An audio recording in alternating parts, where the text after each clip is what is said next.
So once you've worked on a good putting address, a good putting basic stroke, and we've got the path going through well, once you've worked on those things, the next step that we take with our tour players or even the beginners is we work on their distance control. How do we get the ball going a short, medium to long distance? So again, once we get into the setup position, what we tend to work on is just a very small shot to start off with. What I'd like you to do is make a small, short, brisk putting stroke backwards and forwards. Again, our focus is on working the shoulders and the arms backwards and forwards. To get a different distance, what I'd like you to do is many people take a very big backswing, and not a very big follow through.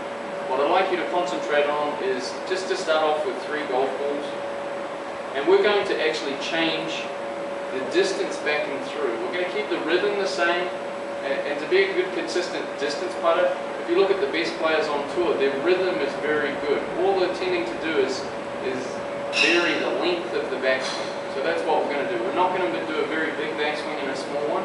We're going to try and keep the same small, brisk putting stroke. For a very short putt, we're going to set up the same way. Just work the club back, just a small distance back and through. If we head to the middle of the green, what I like to get the players to do is not aim at a hole, but just start working the putter head backwards and forwards a little longer now. It's the same pace back and through, but the arc of the swing is slightly longer.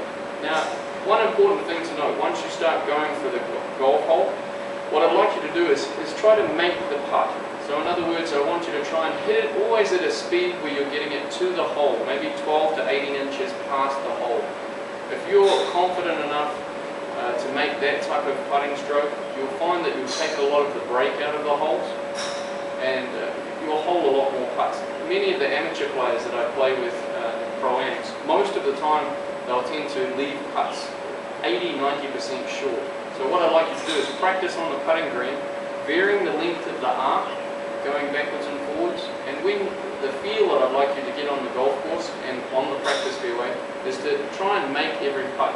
Try to get the ball rolling at least 12 to 18 inches past the hole, and I'm sure you'll hold more putts.